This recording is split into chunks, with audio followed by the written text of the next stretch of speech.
Senator Migs,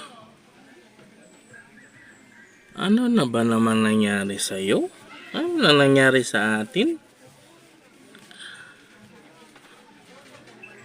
Senator Migs, tanong lang. Sa inyo po ba yung napakalaking property dito sa Agusan del Norte na ginawang subdivision? Sinaalala ko, nakita ko yung picture mo doon sa tarpaulin, sa billboard. Nung hindi pa nabulabog yung flood control na yan, ang laki ng mukha mo doon. Tapos ayan na, nagkabistuhan na, biglang nawala yung picture mo doon, Senator.